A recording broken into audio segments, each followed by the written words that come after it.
신할찬 참고인님, 좀 앞으로 나와주시겠어요? 방해 좀 그만하십시오. 이른바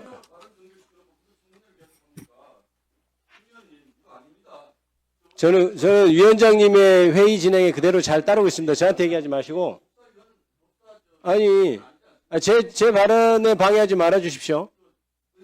신동욱 의원님, 지금 이미 발언 진행 중인데 왜 그러세요? 김기표 의원이 발언을 하고 계십니다. 발언을 방해하시면 청문회 방해 행위로 고발당할 수 있습니다.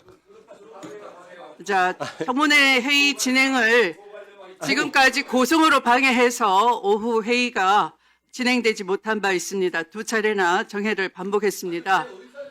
여러분들께서 피켓을 써붙이고 또 고성으로 회의 진행을 방해한다 한들 국민의 민심을 돌리지 못합니다. 역사를 멈추지 못합니다. 네. 내란을 신속하게 청산하기를 바라는 국민의 민심을 받드는 것이 아니, 여러분들이 하실 일입니다. 의무입니다. 들어주시기 바랍니다. 제가 발언, 계속 뜯으시겠습니까? 아니, 뜯으시겠습니까?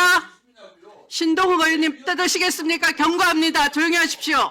경고합니다. 신 의원님, 제가, 예. 의원의 발언을 방해하지 마시기 바랍니다. 아니, 끼어들지 마시기 왜 발언 바랍니다. 시간 10분인데 왜 5분으로? 그러니까, 아니. 의사진행 발언을 의원님이 회의가 시작됐는데 아무 때나 달란다고 되는 겁니까? 청문회 진행을 방해하지 마시기 바랍니다. 의원이 이미 발언권을 얻었고 순서에 따라 진행되고 있습니다. 달라면 다 줘야 되나요? 제 질의 시간을 방해하지 말아 주십시오. 부탁드립니다. 지금, 아니, 발언 시간이잖아요. 발언 시간이니까 주는 거지. 우리도 의사 진행 안 했어요. 이 순서 기다리십시오. 의사, 순서를 해야죠. 우리도 말을 해야 하니까요. 그러니까 안 주시면 좀 기다리라고요. 안 주시면 때 쓰지 말고. 지금 발언을 하시는데 왜 굳이 때를 써요? 지금 때 쓰고 있는 거지. 발언하는데 왜 끼어드냐고요? 아이, 쓰지 마요.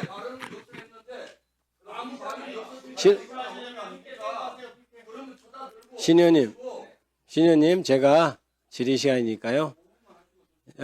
제가 10분 보장된 시간을 왜 5분만 쓰겠습니까? 기다리십시오. 제가 10분 질의하고 의사진행 발언 신청 한번 해보십시오. 제 질의 시간입니다. 신할찬 변호사님이시죠? 네. 형사 사건을 많이 하시죠? 네, 그렇습니다. 주로 이제 형사 전문 변호사로 이렇게 알려져 있나요? 네, 맞습니다. 그래서 몇 가지 좀 묻겠습니다. 김용 전 부원장 사건, 전 민주연구원 부원장 사건 있잖아요. 네. 그거에도 공판에도 관여했습니까? 네, 관여했습니다. 1심부터 2심까지 전부. 여러 가지 지금 문제가 되는 것이 있는데 그 중에 뭐 한 가지 좀 제가 좀 확인을 해보겠습니다. 네. 저희들은 이제 정치검찰 조작기소 특별위원회에서 이 사건도 조작기소된 사건이라고 규정을 하고 여러 가지에 대해서 확인을 하고 있는 중입니다. 여러 가지가 있지만 그 중에서도 이제 이 사건은 기본적으로 뭐 여러 가지 공수사실 중에 뭐 하나를 간단히 얘기하자면 정치자금법 위반 사건의 같은 경우에 물론 뇌물이왕 2013년 사건도 유동규가 결국은 돈을 존니 많이 하는 그런 사건인데 저는 이 사건의 실체는 유동규가 김영 전 부원장이나 정진상 전 실장에 대해서 돈을 줬다고 진술하고 있지만 그 진술은 허위이고 어떻게 보면 검찰이 짠 시나리오에 따라 거기에 맞춰서 진술한 것에 불과하다라고 생각하고 역사적으로는 없는 사실이다. 저는 그렇게 확신하고 있는 사건입니다. 그런데 그렇게 보면 유동규가 과연 줬다고 하는 진술을 믿을 수 있겠느냐. 이게 가장 관건이 되겠죠? 네, 맞습니다. 그 사건 수사 기록 보셨습니까? 네, 전부 보았습니다. 그 수사 기록을 보시면 돈이 복잡하게 만들어지죠. 남욱으로부터 뭐 정민용이라는 사람도 등장하고 이렇게 해서 유동규에까지 돈이 가고 여기서 이제 유동규가 내가 김용 전 부원장한테 줬다 이 진술이 이제 있는 사건인데 실제 수사 기록은 대부분은 남욱이라는 사람부터 유동규까지 돈이 흘러간 거 그 부분에 다 할애돼 있죠. 그걸 네, 맞습니다. 분량이 좀 어떻게 돼 있던가요?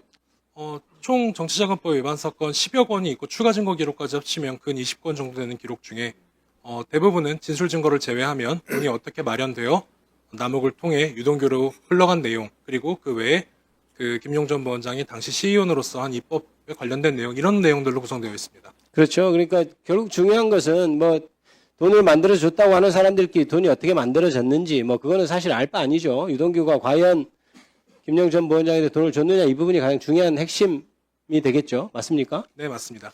그러면 다른 객관적인 물증은 없는 상태에서 유동규라는 사람이 김용 전 부원장한테 돈을 줬다라고 하면 그 사람의 신빙성이 가장 중요한 관건이 되겠죠. 네, 그렇습니다. 그 신빙성을 따지는 수사 과정 중에 어떤 게 있냐면 이런 게 있습니다. 유동규가 남욱이라는 사람으로부터 받은 돈을 들고 집에 들어가니까 사실혼 관계에 있는 사실은 이제 정식으로 혼인신고를 안 했으니까 사실혼이라고 제가 표현하는 겁니다. 사실혼 배우자가 뭔 돈을 이렇게 뭐 가져오느냐 정치하는데 어떻느냐 뭐 돈이 드니 많이 하는 말을 했다고 유동규가 검찰에 진술을 했었죠. 네, 맞습니다. 그래서 그 부분에 대해서 확인을 하기 위해서 박모라고 하는 유동규의 사실혼 배우자를 검찰에서 불렀죠. 네. 그때 조사가 어떻게 되는지 좀 자세히 좀 설명해 주실 수 있습니까? 네, 먼저 앞에 배경부터 말씀을 드리면 2022년경 마이크 좀 가까이. 2022년경에 키가 너무 크셔서. 예. 이 수사가 이루어졌는데 네. 22년 7월 말경 이후로는 유동규가 그 사실혼 배우자를 포함해서 그 어떤 사람과도 접견 내역이 없습니다. 네. 7월 말부터 이 사건 지금 제가 말씀드리고자 하는 10월 중순까지 그 누구와도 접견 내역이 없는 것으로 보아 검찰에서 혹시 일반 접견 제한 조치를 한 것이 아닌가 추정하고 있고 2023년, 이게 22년입니다. 22년, 네네네. 네. 그러다가 2022년 10월 13일에 증거 기록상 조서에는 각자 따로 부른 것으로 되어 있고 증거 기록상 그 각 조서도 상당히 멀리 배치돼 있어서 쉽사리 찾아보기 어렵긴 하지만 2022년 10월 13일 오전경에 서울중앙지방검찰청 601호 검사실로 오전에 유동규 그리고 그 박모 씨를 함께 소환한 내역이 있습니다. 그리고 조사를 한 검사와 검찰 주사 또한 동일인이어서 사실상 대질조사가 이루어진 것으로 보입니다만 조서는 대질조사로 작성되지 않았고 각자 따로 조사를 받은 것처럼 되어 있습니다. 그러니까 결국 이제 들리기에 따라서 복잡하게 보일 수도 있지만 이런 거죠. 유동규가 하는 말이 맞느냐라는 걸 확인하기 위해서 사실혼 배우자를 불렀는데 그 사람 불러서 조사할 때는 당연히 유동규와 분리된 장소에서 정확히 물어봐야 되는데 불구하고 나중에 조서를 확인해 보니까 각각 조서가 편철된 거를 보니까 멀리 떨어져 있어서 다른 날 다른 장소에서 조사한 것처럼 돼 있지만 실제 시간 순서대로 배열해 보니까 같은 날 같은 장소에서 그 같은 방에서 한쪽에서는 유동규가 한쪽에서는 그 사실혼 배우자가 조사를 받았다. 이렇게 돼 있다는 내용이죠. 네, 맞습니다. 그러면 그게 대질조서라고 돼 있던가요? 보통 같은 장소에서 조사를 받으면 대질조서를 작성해야 하잖아요. 대질조서로 되어 있지 않고 각 조서에도 상대방이 같은 장소에 있었다는 사실은 드러나 있지 않습니다. 그게 그러면 말이 되나요? 지금 유동규 자체의 진술의 신빙성을 따지기 위해서 사실은 배우자를 조사하는데 같은 장소에서 옆에서 들리게 아니면은 그 조서에는 지금 실제로 동영상이 아니기 때문에 어떻게 지금 뭐 코치를 했을 수도 있고 한데 그것들은 우리가 알 수는 없는 것이고 그런 상황 그게 적절한 조사입니까? 제가 평가할 위치에 있지는 않습니다만 일반적으로 보지 못했던 일이긴 합니다. 그거는 말이 안 되는 거죠. 왜냐하면 지금 이 사람은 A의 진술의 신빙성을 따지기 위해서 B를 불렀는데 B하고 A로 같이 있는 자리에서 그걸 확인하는 게 말이 되겠습니까? 그런데 마치 그것도 수사 기록이 다른 시간에 하는 것처럼 해서 멀리 떨어져 있어서 일반 사람 쉽게 알 수 없는데 굳이 대조를 해보면 딱 같은 시간 같은 장소에 조사받았다 이런 내용이죠. 네, 맞습니다. 또 한 가지 보죠. 지금 항소심에서 구글 타임라인이 제출됐다고 하는데요. 네, 맞습니다. 구글 타임라인이 뭐죠? 구글 타임라인은 구글에서 제공하는 사용자의 위치 기반 서비스를 통해서 방문한 장소와 경로 등을 그 이용자가 확인할 수 있도록 제공하는 서비스이고 보통 통상의 경우에는 사실 이용하고자 하는 본인 의지 없이도 대부분의 분들은 그냥 수집되고 있는 자료입니다. 우리가 핸드폰을 이렇게 구매해서 사서 갖고 다니면 그 구글 타임라인에 거의 자동적으로 내 동선이 나타나는 그런 경우죠. 네, 안드로이드 휴대전화를 위치 정보를 키고 이용하시면 전부 수집되고 있습니다. 지금 구글 타임라인이라고 하는 그 이른바 그 정보가 지금 세간에서 화제가 되고 있는 이유가 무엇인가요? 이 사건 관련해서 아까도 의원님 말씀하셨다시피 그 2021년 5월 3일자 정치자금 수수에 관해서 돈이 어떻게 만들어졌는지가 수사의 대부분을 차지합니다. 그 수사 결과에 따르면 유동규가 김용전 부원장에게 정치자금이라고 하는 돈을 전달할 수 있는 날짜는 2021년 5월 3일 유일하고 이를 통해서 검찰도 사실상 그 날짜로 특정을 했고 1심과 지금 현재 항소심 법원, 그러니까 상고심이니까 원심 법원도 마찬가지로 2021년 5월 3일을 범죄일로 특정하였습니다. 그런데 2021년 5월 3일 해당 시간대에는 김용전 부원장이 자택 방향으로 서울로 귀가하고 있었고 따라서 유동규가 당시에 운영하고 있던 유원홀딩스라고 하는 사무실에 방문한 내역이 없다는 내용이 있어서 사실상 부재 증거, 소위 알리바이로서 증거로 제출한 것입니다. 이런 거죠. 그러니까 유동규라는 사람이 김용전 부원장한테 돈을 줬다는 1억 원을 줬다는 날짜를 처음에 검찰은 2021년 4월경 이렇게 공소사실을 적시했는데 나중에 이제 재판하는 과정에서 날씨도 따져보고 진술자들하고 맞춰보니까 도저히 나오는 날짜가 5월 3일밖에 없어가지고 1심에서 5월 3일로 특정을 했는데 결국 나중에 구글 타임라인이라는 것을 보니 5월 3일에는 김용 전 부원장이 유동규가 돈을 줬다고 하는 장소에 전혀 나타나지 않았다. 이 점이 드러난 것이죠. 네, 맞습니다. 그거에 대해서 만약 구글 타임라인이 그게 외부에서 조작하거나 이렇게 할 가능성이 있습니까? 제가 2023년 6월 4일에 김용전 부원장 자택에 직접 방문하여 처음 구글 타임라인을 열어보자라고 말씀드린 다음 그 자리에서 그 구글 계정으로 로그인해서 확인한 자료이기 때문에 조작을 하는 것은 불가능했습니다. 제가 조작한다고 하더라도 그 조작 내역은 방문 장소 등 서비스를 제공되는 내역이지 사실 그 구글이 위치 정보 등 이용 내역을 알려주는 서비스 자체가 중요한 것이 아니라 그 위치를 어떻게 수집했는지가 중요한 것인데 그 부분은 위조가 특히 변조가 불가능하다고 상소심 재판 과정에서 3차례 감정을 통해서 확정하였습니다. 이미 김용 전 부원장이 구속돼서 재판을 받고 1심에서 보석으로 풀려난 이후에야 비로소 구글 타임라인을 지금 신 변호사님이 처음 접속해서 봤다는 얘기인가요? 예, 구속 중이었기 때문에 그전에는 접속하는 게 불가능했고 혹시 증거 오염 우려가 있어서 그런 생각을 갖고 있었지만 접속을 하지는 못했다. 구속돼 있었을 때는 뭐 아이디나 비밀번호를 모르기 때문에 네, 맞습니다. 접속을 할 수 없었고 보석돼서 나온 후에 처음 접속했다는 얘기죠. 네, 맞습니다. 예, 이 정도로 하고 다음 보충 질의하겠습니다. 자, 그러면 지금부터 잠시만 주목해 주시기 바랍니다. 제가 구독자분들을 위해서 선물 하나를 준비했는데요. 제가 항상 여러분들께 드리는 말씀이 있습니다. 뉴스만 평소에 잘 챙겨보셔도 돈이 되고 돈을 벌 수 있다라고 말씀을 드렸는데요. 여러분들은 여기 보시는 삼성전자 뉴스를 보고 어떤 생각이 드세요? 아니면 정치인들의 뉴스, 날씨 뉴스를 보고는 어떤 생각이 드시나요? 그냥 뉴스만 보고 끝내는지 아니면 이 뉴스를 어떻게 이용할 수 있는지 이 부분을 고민하고 계시는지를 되물어보고 싶습니다. 그 이유가 뭐냐 하면 제가 지난번에 여러분들께 뭐라고 말씀을 드렸었죠? 지금은 반도체 섹터를 눈여겨보셔야 한다고 말씀드렸습니다. 그리고 나서 이런 썸네일들을 뉴스를 통해서 많이 보셨을 겁니다. 반도체 내용이 이슈가 됐을 때 부자들은 어떻게 생각할까요? 반도체 관련주들은 뭐가 있는지, 어떤 종목이 가장 좋은지, 어디에 투자해야 돈이 몰리는지 자연스럽게 생각한다고 제가 말씀을 드렸죠. 그 이유가 뭐냐 하면 부자들이 봤을 때는 이슈가 곧 돈으로 이어지고 그 이슈가 나에게 돈을 벌어준다는 경험적 확신이 있기 때문에 부자들은 항상 이런 사회적 이슈를 관심 있게 챙겨본다고 제가 말씀을 드렸습니다. 이번에도 마찬가지인데요. 제가 지난번에 시청자분들과 함께하는 주식으로 수익 내기 이벤트를 진행했었죠. 당연히 100% 무료로 진행을 했었고요.